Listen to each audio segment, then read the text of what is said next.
अज़मते मज़हबे इस्लाम जिंदाबाद। ढीठ बना दिया। अब तो साहब जरा गौर करें, इन मियाँ साहब के हम मुरीद हैं, फला साहब ने हमको बता दिया है हम जन्नत में जाएंगे। और मैं आपको बताता हूँ, दुनिया में एक पीर की भी बात बताता हूँ और एक मुरीद की भी बात बताता हूँ। यूं तो जमाने में 1000 पीर है, 1000 मुरीद है, मगर कायनात के सबसे बड़े पीर की बात बताता हूँ। पीर वो है जिसका मुरीद होने के बाद बंदे के अंदर खौफ खुदा पैदा हो जाए। पीर वो है जिसका मुरीद होने के बाद बंदा दीनदार बन जाए। पीर वो नहीं है जो मियाँ सिर्फ लोगों से नजराने वसूल करे, अपनी गाड़ियों के पीछे लोगों को भगाए और अमीरों से मुलाकात करे, गरीबों से मुलाकात न करे। खुदा की कसम, दुनिया के सबसे बड़े पीर का नाम, पीर कौन है? उनका नाम मोहम्मद है सल्लल्लाहु अलैहि वसल्लम। और दुनिया के सबसे बड़े मुरीद का नाम अबू बकर सिद्दीक है। वाह वाह वाह, माशाअल्लाह, सुभान अल्लाह, वाह, जिंदाबाद। अबू बकर, जल्दी बोलो, अबू बकर सिद्दीक है। आवाज मेरी साफ समझ में आ रही है आपको? अबू बकर, आप तो नहीं डरते, मैं तो नहीं डरता, हमें पता भी नहीं लोग जन्नत में, हम जहन्नम में जाएंगे या जन्नत में जाएंगे, कुछ खबर नहीं। कहां मरे, कहां मौत हो, किसकी मौत आ जाए। हो सकता है ये मेरी जिंदगी की आखिरी तकरीर हो, इसके बाद सिरौली वालों मैं कोई तकरीर ना कर पाऊं और मेरी लाश ही मेरे घर पहुंचे। और हो सकता है मेरी लाश का यह हाल हो जाए कि वो भी घर जाने के लायक ना हो। मैं आपसे कहता हूं, अगर ये मेरे साथ हो सकता है तो आप में से कुछ लोग ऐसे बैठे होंगे जो आज के बाद हो सकता है उनको कोई महफिल ना मिले, कोई जवान ऐसा बैठा हो। अल्लाह आपको सबको लंबी उम्र अता करे, लंबी उम्र सेहत वाली अता करे। मेरी दुआएं हैं आपके लिए। मगर ये मान लीजिए कि मोमिन वो है जो अपनी मौत को समझे और अपनी मौत को बिल्कुल करीब समझे। मौला अली फरमाते हैं, लोग समझते हैं वो दवाइयों से मौत को टाल देंगे। नहीं नहीं, कोई हकीम नहीं टाल पाएगा। वो कौन था? जिसका नाम सिकंदर था। उसने कहा मेरे पीछे तीनों टोलियां होने चाहिए। मेरे पीछे जब जनाजा निकले तो मेरे पीछे बिल्कुल फौज होनी चाहिए, उसके पीछे मेरी दौलत, उसके पीछे हकीम, ताकि जब मेरा जनाजा निकले मेरे हाथ बाहर को कर देना। और जो पूरी दुनिया को फतेह करने वाला था, जब उसका जनाजा निकला तो पीछे फौज थी और फौजियों के हाथों में जो तख्ती थी उस पे लिखा था, अगर ये बच सकता था ताकत से तो दुनिया की सबसे बड़ी फौज का मालिक था। इसे फौज नहीं बचा पाई। फिर पीछे दौलत पे लिखा था, ये दौलत बचा सकती तो दुनिया का सबसे मालदार आदमी था, इसको मौत नहीं आती। फिर हकीम पीछे अपने हाथ में बोर्ड लेके खड़े थे और उसमें लिखा था कि अगर मौत इसको बचा सकती, अगर बचा सकते हकीम तो इसको कभी मौत नहीं आती। इसका मतलब यह है जो डर रहे हैं उनको भी मौत आएगी, जो नहीं डर रहे हैं उनको भी मौत आएगी। जो मेरी बेटियां डरती हैं वो भी मरेंगी, जो मेरी माएं डरती हैं वो भी मरेंगी, जो नहीं डरती हैं वो भी मरेंगी।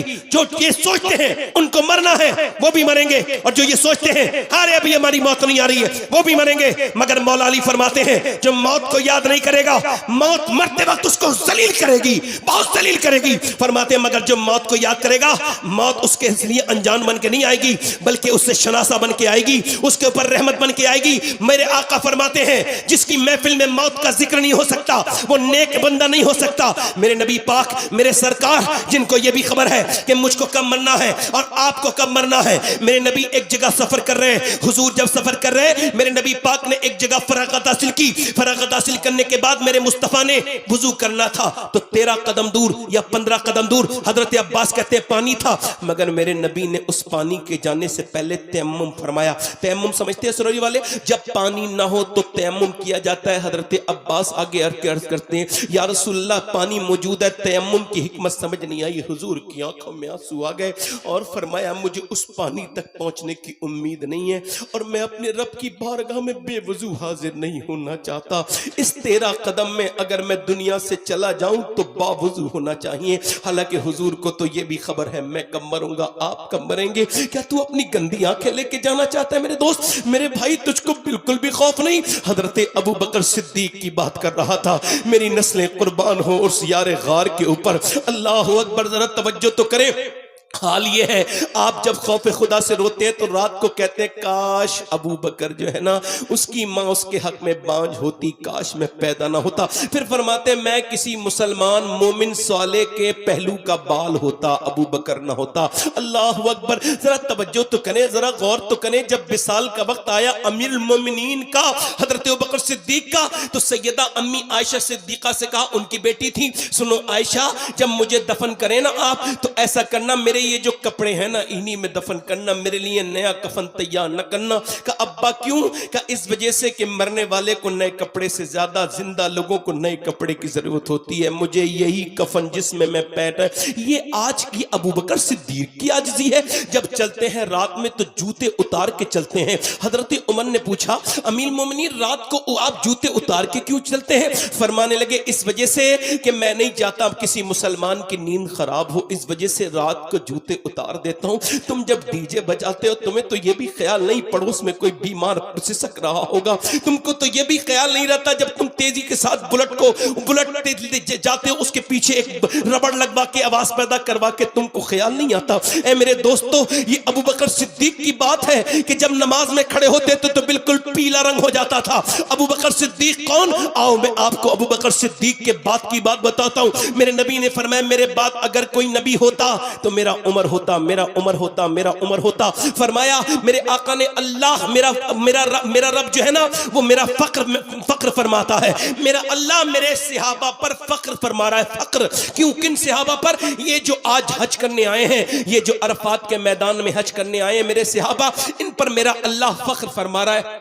और खास तौर से मेरे उमर पे फख्र फरमाता है, मेरे उमर पे फख्र फरमाता है। उमर कौन? मेरे नबी ने फरमाया, मेरा उमर वो है जिसे देख के शैतान अपना रास्ता बदल लेता है। उमर कौन? आदि दुनिया पे इस्लामी झंडा लहराने वाला। उमर कौन बताऊं? जिसने 10 साल हुकूमत में 10,000 मसाजिद तामीर करवाई, तकरीबन 10,000। एक दिन में 3 मस्जिदें बनती थी उनके दौरे हुकूमत में। उन्होंने 1060 शहर फतह किए। वो उमर फारूक आजम, उनकी बात करता हूं जिस उमर फारूक आजम की शहादत का हाल यह है कि किसी की शहादत की गवाही बद्र का मैदान देगा, किसी की शहादत की गवाही हुनैन का मैदान देगा, किसी की शहादत की गवाही खैबर का मैदान देगा, किसी की शहादत की गवाही ओहद का मैदान देगा, किसी की शहादत की गवाही करबला का मैदान देगा। मगर मेरा उमर फारूक आजम वो शहीद है, उसकी शहादत की गवाही मस्जिद नबवी का मिंबर देगा, मेरे आका का रोजा देगा, मेरे रसूल का मस्जिद का चप्पा चप्पा देगा। उमर कौन? इस उमर के बारे की बात कर रहा हूं, उमर फारूक आजम की बात कर रहा हूं, उस उमर की बात कर रहा हूं जिसकी मर्जी के मुताबिक तकरीबन 28 आयात कुरान के अंदर मौजूद है। वो उमर फारूक आजम इंतकाल के वक्त में जब उनके मारा गया चाकू, जरा गौर से सुनिएगा, जरा गौर से सुनिएगा, चाकू मारा गया तो उनका पेट बिल्कुल फट गया और जब आपने दूध पिया तो आपका दूध निकल गया और आंतों के जरिए नीचे को आपने अपना सर जमीन पे रखने को कहा, नहीं रखा। अब्दुल्ला सर जमीन पे रख दे, बेटा नहीं रख रहा है। ओए मेरे अब्दुल्ला, मेरा सर जमीन पे रख ले। आज उमर के कदमों की धूल के बराबर भी कोई बैठा हो तो खौफ न करे, और अगर उमर के सारे गुलाम हो तो मौत के बारे में सोचना। उमर फारूक आजम वो जिनकी दाढ़ी का बाल सफेद हो गया तो उसे देख के कहते थे उमर को मौत याद आती है इस दाढ़ी के बाल को देखकर। उमर फारूक आजम की तुमको भी मरना है, मुझको भी मरना है, और कयामत के दिन देखो सबको अपना अपना हिसाब देना है। मेरे दोस्तों, मेरे साहिबों, मेरे भाइयों, उमर फारूक आजम ने अपने बेटे से कहा सर जमीन पे रख दे, नहीं रखा। सर जमीन पे रख दे, अब्दुल्ला नहीं रखा। सर जमीन पे रख दे, कई मर्तबे कहा तो सर जमीन पे रख दिया। आपने अपनी नाक रगड़ना शुरू की, जमीन पे सजदा किया और कहा मालिक, लोग कहते हैं उमर बादशाह है, उमर ये है, उमर वो, मगर उमर तो तेरी बारगाह का मोहताज है। या अल्लाह, अगर तूने आज उमर को न बख्शा, मौत का वक्त है, आखिरी लम्हे हैं, अगर तूने उमर को न बख्शा तो उमर हलाक हो जाएगा, उमर हलाक हो जाएगा, उमर हलाक हो जाएगा। हजरत अली आके सर पे हाथ रखते, अमीरुल मोमिनीन क्यों रोते हैं? मैंने हुजूर से सुना है कि आपका महल जन्नत में सुर्ख रंग का बना हुआ है, अली आप गवाही दोगे? का मैं भी गवाही दूंगा, मेरा बेटा हसन भी गवाही देगा, मेरा बेटा हसन भी गवाही देगा। अल्लाह अकबर, ये सहाबा इकराम का खौफ खुदा है, जो जितना कुर्बे इलाही की मंजिलों को जाता है उतना ही खौफ उसके अंदर हो जाता है, और जितना अल्लाह से दूर होता है बंदा उतना ही खौफजदा हो जाता है, दुनिया से उतना ही दूर हो जाता है अल्लाह से। हजरत अबू हुरैरा, नाम सुना है ना अबू हुरैरा? इंतकाल का वक्त है, इमाम गजाली कहते हैं कभी रंग पीला, कभी जर्द, कभी सुर्ख, कभी पीला, कभी पीला, कभी सुर्ख, कभी जर्द, कभी सुर्ख, कभी जर्द, कभी सुर्ख। मेरी बहनें सुन ले, मेरी बेटियां सुन ले, सब कोई मौत आनी है। इंतकाल के वक्त में बिल्कुल रंग पीला हो रहा है। किसी ने पूछा क्या मौत से डरे हैं? बेहोश हो गए, होश में आए। अबू हुरैरा सहाबी रसूल, हुजूर के घर का लंगर खाने वाले, क्या आप मौत से डरे? कहा नहीं नहीं नहीं नहीं, नबी फरमाते हैं मौत के वक्त पता चल जाता है बंदा जहन्नमी है या जन्नती है। अबू हुरैरा बड़ा गुनहगार गुनाहगार है और अल्लाह से ये अर्ज कर रहा है, मालिक मौत का वक्त है, अगर इस वक्त तूने मुझे न बख्शा तो मैं हलाक हो जाऊंगा, इसी वजह से रो रहा हूं।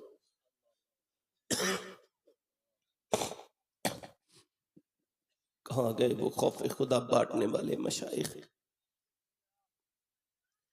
कहां गए वो नौजवान जो कल तक अपनी निगाहों की हिफाजत करके लोगों को दिखाते थे? जब बाजार में मुसलमान नीचे को आंखें करके जाता था, जब मदीने के यहूदी जाते थे कहीं सफर पे तो अपनी बेटियों को यहूदियों के घर नहीं मुसलमानों के घर देते थे और कहते थे मुसलमानों के घर में दे दो, क्योंकि इनके यहाँ पे हमारी लड़कियां महफूज रहेंगी। आज क्या बात है कि शादियां भी तुम्हारी हैं, नजरें उठने वाली भी तुम्हारी हैं, बेटियां भी तुम्हारी हैं और उनको बुरी नजर से देखने वाली भी आंखें आपकी हैं। मेरे भाई, मेरे नौजवान, तू क्या समझता है सिर्फ जिना फिजिकल जिना होता है? नहीं नहीं नहीं, मेरे नबी फरमाते हैं ये आंखों से देखना आंखों का जिना है। हाथों से किसी गैर औरत को हाथ लगाना ऐसे है जैसे जहन्नम के अंगारे को छूना। सुअर से जिस्म लगना इतना बुरा नहीं है जितना एक गैर औरत से जिस्म लगना बुरा है। तवज्जो करें, आज मेरा भाई ये समझता है वो कोई को कर रहा है। ओए सुन मेरे भाई, जो मोबाइल खोल के रात के वक्त में अल्लाह का कुरान पढ़ रहा है, अल्लाह उसको भी देख रहा है, और जो रात को गंदी फिल्म देख रहा है, गंदी तस्वीर देख रहा है, फेसबुक की रीलें देख रहा है, इंस्टाग्राम की रीलें देख रहा है, जिसको बिल्कुल खौफ नहीं उसको भी अल्लाह देख रहा है। और ये आंखें तेरी नहीं है, ये अल्लाह की अमानत है। क़यामत के दिन यही आंखें तेरे खिलाफ बोलेंगी। नबी फरमाते हैं, अर्ज करेंगी, मालिक तूने दिया तो था अपने दीदार के लिए, मगर इसने गंदा कर दिया, इसने गंदा किया है। बोलो, इन आंखों से जिनसे गंदी फिल्में देखते हो, मरने के बाद कब्र में हुजूर को देख पाओगे? इतनी नजर उठाओगे? मेरा इमाम क्या कहता है? मेरा इमाम कहता है, मुजरिम को न शर्माओ, आबाब कफन ढक दो, मुंह देख के क्या होगा, पर्दे में भलाई है। इतने जुर्म इस उम्मत के, और बिल्कुल खौफ नहीं, सारे जुर्म बिल्कुल एहसास तक नहीं, बिल्कुल एहसास नहीं। अब्दुल्लाह इब्न मुबारक कहते हैं, काबे का तवाफ कर रहा हूं तो देखा एक अल्लाह का खौफ में अल्लाह के बंदा है, और वो शुरू करता है हजर अस्वद से और कहता है, अल्लाह मेरा ईमान पर खात्मा। वो फिर उसके बाद चलते चलते मकाम इब्राहिम पे बेतहाशा होता है।